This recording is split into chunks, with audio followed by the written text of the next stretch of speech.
syuhada'a idza hadara yaqubal maut. Kalimat ini sebenarnya pertanyaan retorik ya, pertanyaan Allah kepada Nabi Muhammad SAW dan para sahabat, para umat kita termasuk, untuk mengingatkan, coba tahu betapa hebatnya Quran. Kamu kan tidak tahu dan tidak melihat, tidak menyaksikan kejadian-kejadian zaman itu, zaman lalu yang dikisahkan di dalam Al-Quran. Kejadian-kejadian seperti peristiwa Ashabul Kahfi, peristiwanya Fir'aun. Itu kan kejadian-kejadian yang kamu tidak lihat ya. Tapi kami ceritakan dengan detail, kami ceritakan dengan begitu gamblang, kami ceritakan dengan segala bukti-buktinya. Itu aja sebenarnya sudah menunjukkan betapa benarnya Al-Quran. Jadi kamu tidak melihat, tapi kami menceritakan betapa kisah-kisah zaman dahulu, termasuk meluruskan kisah-kisah yang berbeda yang diceritakan dalam Taurat maupun Injil. Ya, termasuk Yakub ini. Jadi Nabi Yakub ini kan bapaknya 12 suku Bani Israel ya.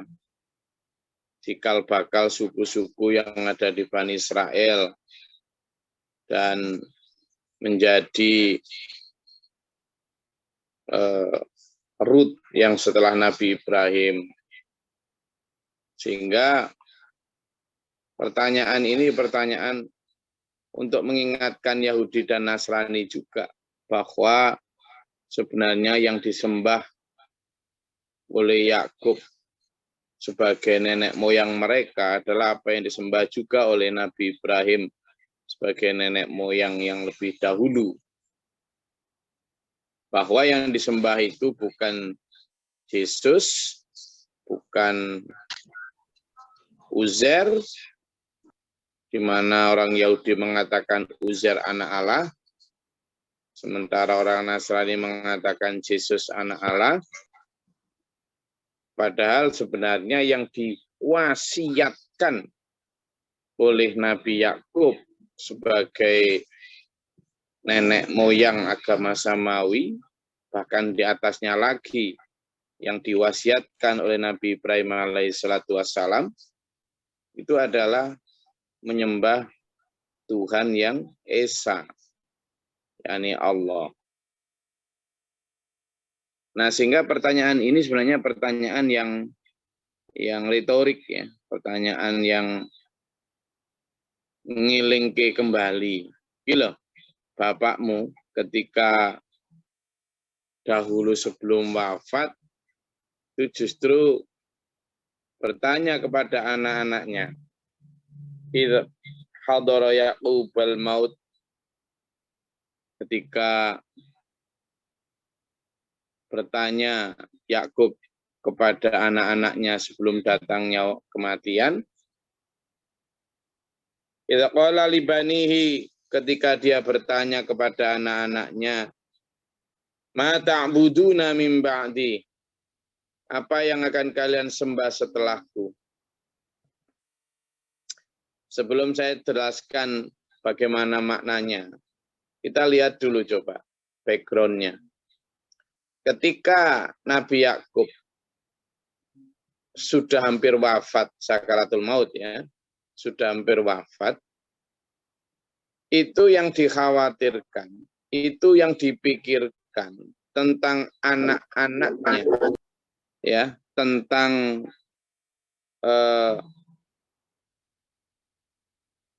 keturunannya, bukan tentang harta nanti kamu bisa makan atau enggak. Yang dikhawatirkan adalah tentang keimanan mereka, ketauhidan mereka. Oh, inilah yang harus kita tiru. Jadi setiap orang-orang hebat, orang-orang benar yang menjadi teladan kita, yang kita baca siratal ladzina an'amta alaihim itu yang difikirkan tentang anak keturunan mereka itu bukan apakah nanti mereka punya harta atau enggak, punya sawah atau enggak, punya rumah atau enggak, punya kendaraan atau enggak, nanti punya kerjaan atau enggak. Bukan itu. Karena kalau itu manusia itu secara animal instinct sudah jelas diberi kemampuan Allah. Enggak usah kita sok-sokan mengkhawatirkan, gitu kan? Makanya Nabi Muhammad SAW pun ketika hendak wafat, yang dipanggil ummati itu bukan karena umatku nanti, ada itu satu hadis tuh. Yang aku khawatirkan tentang umatku bukanlah mereka akan kekurangan harta, tapi justru ketika mereka berkecukupan harta. Loh.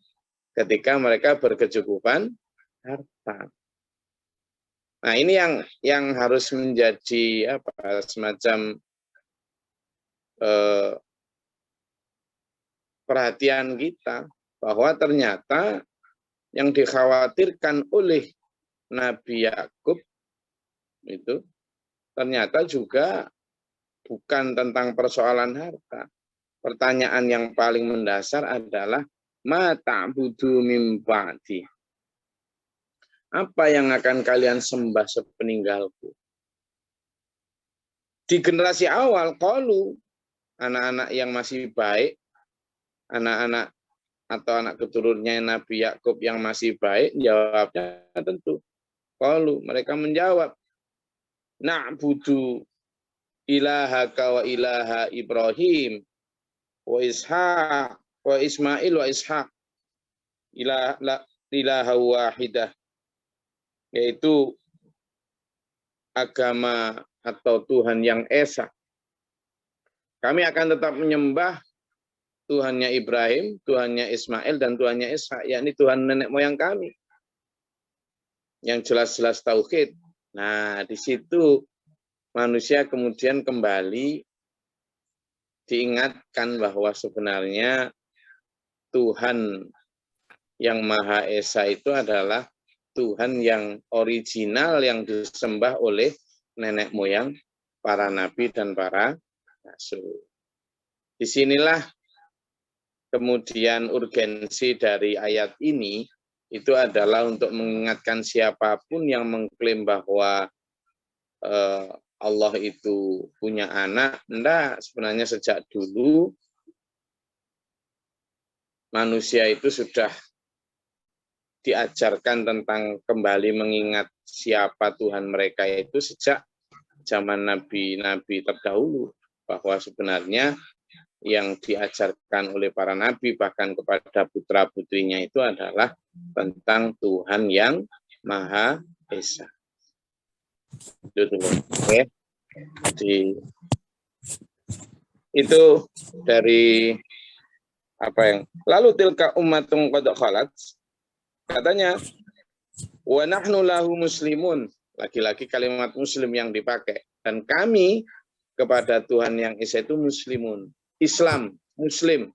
Apa artinya? Yang kemarin kita pelajari, serah diri, tunduk, patuh. Insya Allah. Nah, sekarang Bapak Ibu sekalian, belum sampai meninggal. Ketika masih hidup yang dikhawatirkan tentang anak-anaknya, tentang apanya, Pak? Lah, tentang makannya, tentang ininya, rumahnya, ya kan? Iya, padahal halal itu penting, tentu penting ya. Tetapi itu manusia semua orang tanpa beragama pun bisa nyari. Dan Allah sudah memberi itu kemampuan survival tiap manusia itu sudah Allah berikan. Sudah. Jadi makanya Allah berfirman, la taqtulu auladakum min khasyata imlaq.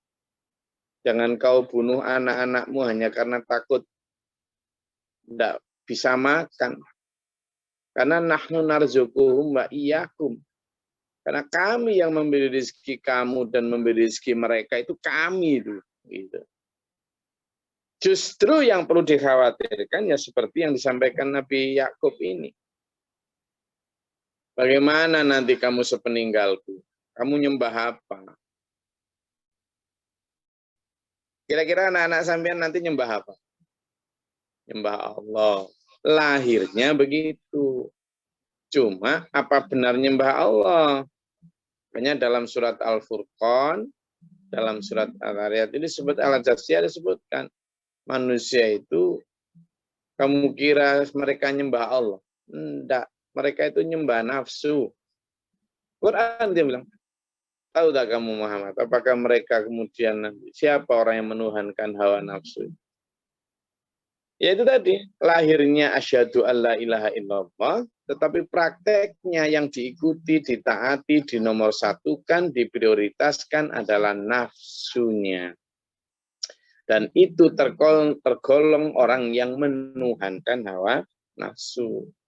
Nah, yang dimaksud muslimun di sini ini adalah orang yang menuhankan Allah. Islamnya itu benar-benar mengislamkan dirinya secara tunduk patuh untuk menyembah Allah. Tilka ummatun qad khalat, itulah umat yang terdahulu, laha ma kasabat walakum ma kasabtum. Jadi bagi mereka ya amal mereka zaman dulu apa yang telah dilakukan, dan bagi kalian pun demikian. Wala tus'aluna amma kanu ya'malun, dan kamu tidak akan ditanya tentang apa yang telah mereka kerjakan. Jadi nggak usah terlalu pusing dengan pelanggaran atau penyelewengan yang dilakukan oleh orang-orang di sekitarmu. Fokuslah kamu pada dirimu sendiri dan keluarga untuk memastikan mereka selamat dari api neraka. Ya, karena kamu nggak akan ditanya, jadi nggak usah nyinyir tentang perbuatan orang lain. Kamu nggak akan ditanya tentang perbuatan orang lain. Yang ditanya adalah kamu tentang perbuatan kamu sendiri. Begitu. Begitu Allah menegur kita dalam Al-Quran di ayat 134 ini. Sementara ayat 133 itu untuk memberi kita arahan tentang bagaimana kita mempersiapkan anak-anak kita itu. Ya tetap harus dipersiapkan sekolahnya, kesehatannya, akomodasinya, tetap ya. Tetapi yang tidak kalah penting dan bahkan lebih penting adalah menyiapkan pondasi-pondasi spiritualitas, pondasi-pondasi formal keagamaan. Tidak hanya formalnya, tetapi hal-hal yang sifatnya itu fondasi yang akan terpakai selamanya. Itu yang justru harus kita khawatirkan tidak mereka miliki, karena itu harus kita pastikan mereka memiliki dengan seperti ini. Ya, pastikan anak-anak kita itu bertauhid, melandaskan diri pada aturan Allah dalam Al-Quran maupun hadis. Oke, saya rasa itu. Monggo kalau ada yang mau disampaikan silakan.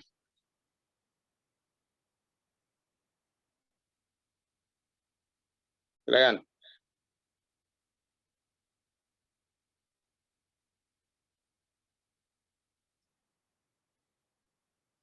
Untuk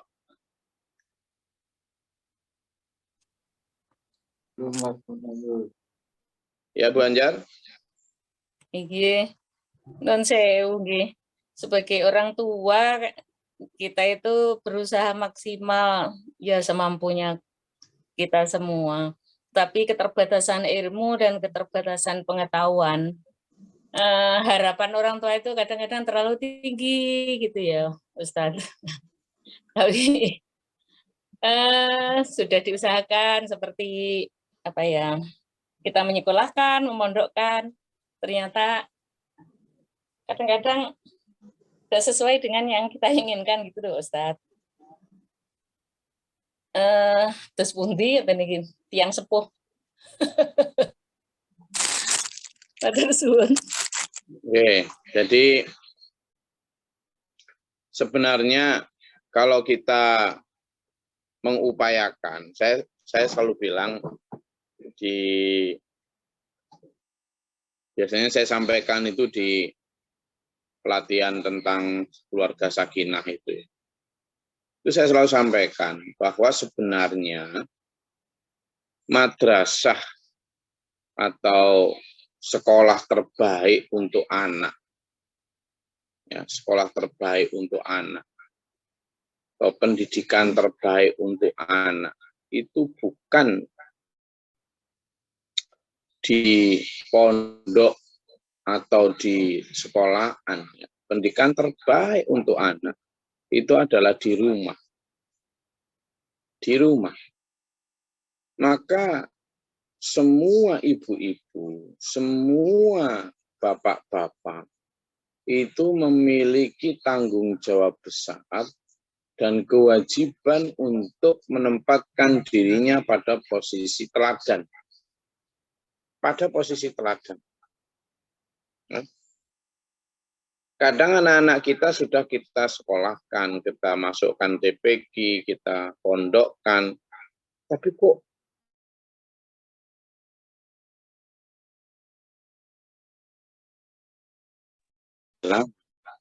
jadi kenapa? Maka pemahaman kita harus kita balik. Bisa jadi, kan gitu. Bisa jadi itu adalah karena dia mungkin saja tidak melihat adanya teladan di dalam rumah. Nah, ini yang harus kita refleksikan. Kita refleksikan. Benarkah rumah itu sudah menjadi madrasah atau sekolah di mana anak-anak kita itu melihat contoh-contoh kebaikan yang kita ajarkan. Karena kalau di pondok mereka melihat orang lain. Sehingga padahal semua anak itu idola pertama atau teladan utama yang paling dilihat adalah orang tuanya. Karena itu sudah baik mengupayakan agar anak kita ke pondok dan sudah bagus itu. Itu satu di antara ikhtiar kita untuk mendapatkan anak. Tapi ingat bahwa itu masih belum full kalau kita di rumah sendiri juga belum menjadi teladan buat anak kita. Lalu yang selanjutnya selain teladan, kita berdoanya itu jangan pernah berkata bahwa sudah pernah, sudah kita doakan. Tidak ada. Jadi istilah sudah itu harus dibuang karena mendoakan mereka itu sampai mati. Sampai kita atau mereka yang mati itu perang kita dengan setan, kemudian usaha kita kepada Allah itu tidak boleh pernah berhenti. Jadi kita tetap husnudonnya kepada Allah adalah mbok menawa sapa ngerti, kan gitu. Mbok menawa sapa ngerti. Siapa tahu nanti ternyata mereka menjadi orang yang baik. Entah di penghujung apanya kan gitu. Di penghujung hidupnya atau di apa bisa jadi siapa tahu. Gitu. Nah, ini yang harus kita husnudon. Sehingga ikhtiar doa itu harus tetap dijalankan. Lalu yang ketiga adalah ikhtiar untuk bersedekah yang kita tujukan pada anak-anak kita. Itu ikhtiarnya. Jadi ikhtiar sedekah yang kita tujukan pada anak-anak kita. Ini yang kadang mungkin ya belum kita upayakan, yang memang khusus untuk anak-anak kita. Jadi khusus untuk anak-anak kita. Ini yang harusnya kita upayakan supaya mendampingi upaya doa tadi. Nah, apakah itu sudah? Ayo kita pertanyakan pada diri kita masing-masing. Gitu. Oke. Terus terakhir adalah di pendidikan pun carikan pendidikan yang benar-benar tepat ya.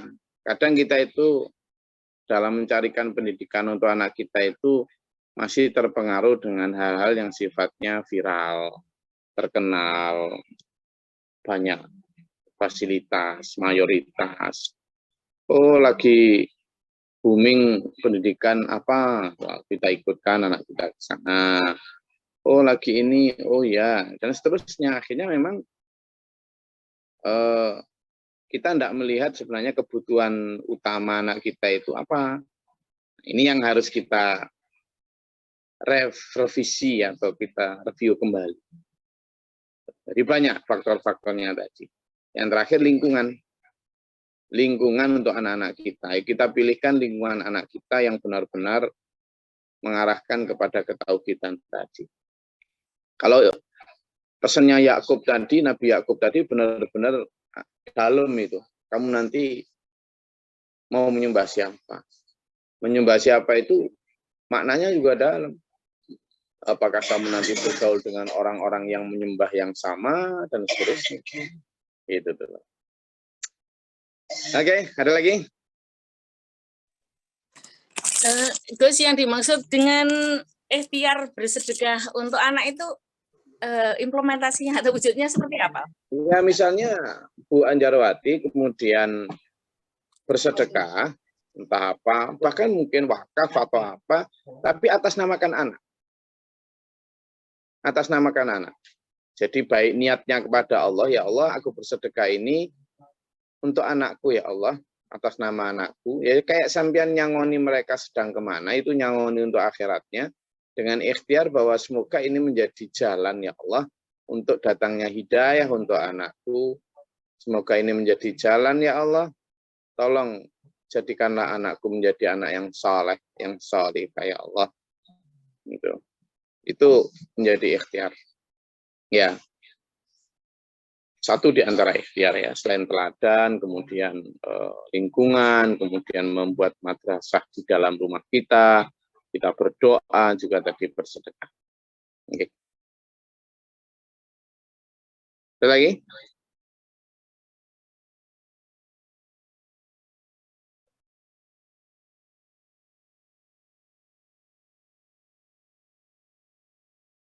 Silakan.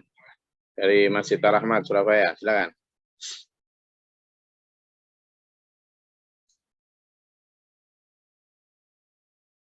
Nyalain mikrofonnya.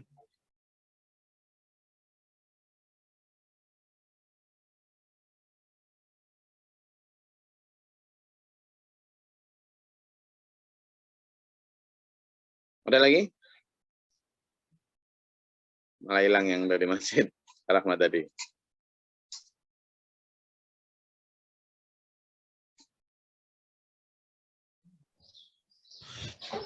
Permisi, Gus. Kalau kita lihat dari pemaparan awal tadi, kita mestinya juga menyadari bahwa oh ternyata bahkan seorang nabi sekelas Nabi Yakub pun perlu memastikan itu, memastikan bahwa anak-anaknya bertauhid yang benar. Mungkin loh dulu, kenapa tadi saya bilang bahwa yang paling utama kita itu harus memastikan pendidikan tauhid anak kita. Kalau masalah bagaimana mereka makan dulu, saya mau tanya nih dulur-dulur yang merantau, apakah sampean dulu dikasih warisan yang banyak sama orang tua sampean sekarang sukses? Enggak tuh, enggak dulu. Kebanyakan orang-orang sukses itu justru merangkak dan memulai dari awal. Itu membuktikan bahwa sebenarnya justru pendidikan mental lah yang paling utama dibanding dari sekedar warisan berupa harta. Kadang sampean warisi harta banyak itu justru nanti jadi rebutan. Selain jadi rebutan juga hanya jadi membuat mereka kemudian mengentengkan, gampang ke, si penting aku sholat ke wong tua. Padahal pada saat yang bersamaan kadang sampean melupakan sangu untuk sampean sendiri. Sehingga sampean di sana dia tidak punya apa-apa, sampean wariskan semua untuk anak sampean, padahal sampean belum ada di sana. Nah, ini yang kasihan sampean juga kasihan anak sampean. Nanti anak sampean juga gitu lagi.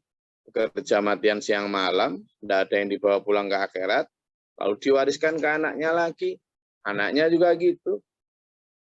Nggak nyangoni orang tuanya. Nah, bagaimana? Ayo sangoni anak kita, ayo kita didik anak kita rawat mereka, kita cukupi kebutuhan mereka, kita bekerja untuk makan, sandang, pangan, papan mereka selama mereka masih anak-anak.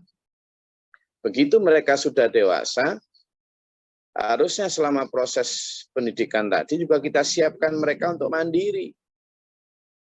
Agar apa? Ya agar mereka juga berupaya untuk diri mereka sendiri, untuk akhiratnya.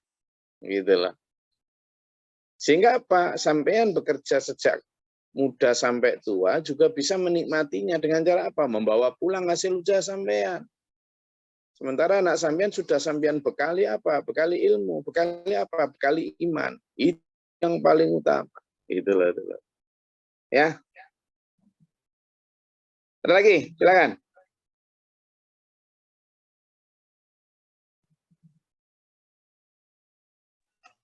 Izin Gus. Ya, silakan. Ya, ini tentang sholat jenazah Gus. Nah, punten. Di dalam kitab Sahih Muslim atau Sahih Bukhari ini kan wonten waktu sholat yang dilarang Gus. Di antaranya 3 waktu, yaitu waktu habis asar, habis subuh, dan di tengah matahari, di tengah-tengah di antara mau duhur itu Gus. Nah, ketika terjadi sholat jenazah di saat akan mendekati asar Gus, seperti kemarin kami takziah pas di saat mau mendekati asar dan sudah selesai.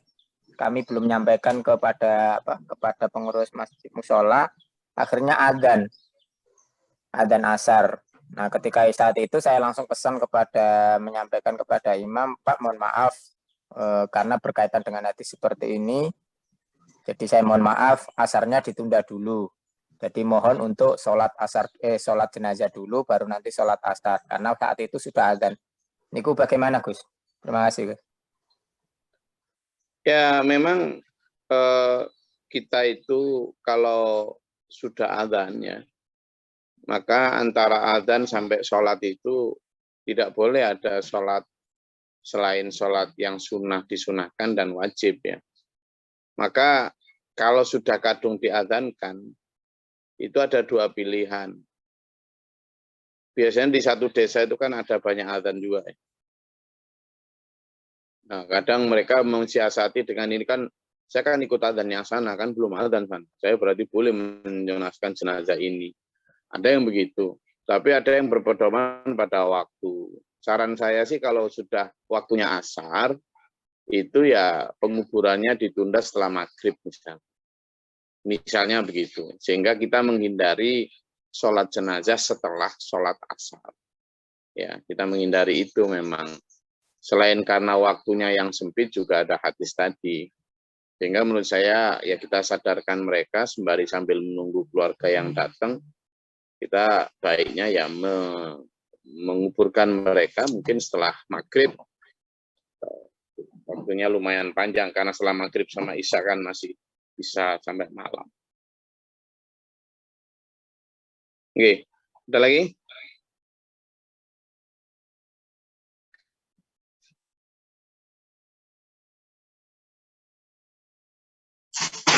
Oke, kalau tidak ada yang disampaikan, saya rasa cukup. Mudah-mudahan kajian kita dirahmati Allah dan tetap semangat untuk ngaji ya. Dapat pahala banyak nih. Jadi jangan khawatir, meskipun tidur sambil ngantuk-ngantuk dikit, sambil kriep-kriep, sambil ngeleyek, biar Gus Gloria aja yang melek. Tapi pahalanya dibagi. Lah enak lah. Saya yang melek, sambian yang kriep-kriep, tapi pahalanya sambian dapat ya. Tak apa-apa, ini juga ada yang di jalan, ada yang semuanya dapat pahala, insya Allah ya. Kita kumpulkanlah sedikit demi sedikit pahala yang dijanjikan Allah, sebisa kita, semampu kita, apalagi tidak terlalu berat, hanya dengan mendengarkan saja dapat pahala, kita kumpulkan sampai kita benar-benar ready dipanggil Allah. Semoga Allah merahmati kita, kita pun minamau. Allahumma sholli wa sallim wa barik. Allahumma ighfir lil mu'minina wal mu'minat wal muslimat. Allahumma hdina fi man hadayta wa afina fi man afayta wa barik lana fi ma atayta wa qina syarra. Astaghfiruka wa atubu ilaika. Amin. Allahumma daf'ana al-bala wal waba wa al-hasdan. Rabbana najina wa lina ashabina min qawmi dhalimin. Rabbana wa la taj'alna fi qawmi dhalimin. Amin. Rabbana man faktubna ma'a syahidin. Rabbana la tuzigh qulubana ba'da idh hadaytana. Rabbana min ladunka Rabbi a'udzu bika min hamazati syaitan wa a'udzu bika rabbi yahdurun. Rabbana atina fid dunya hasanah wa fil akhirati hasanah wa qina adzabannar. Rabbana atina fid dunya hasanah wa fil akhirati hasanah wa qina adzabannar. Sekolah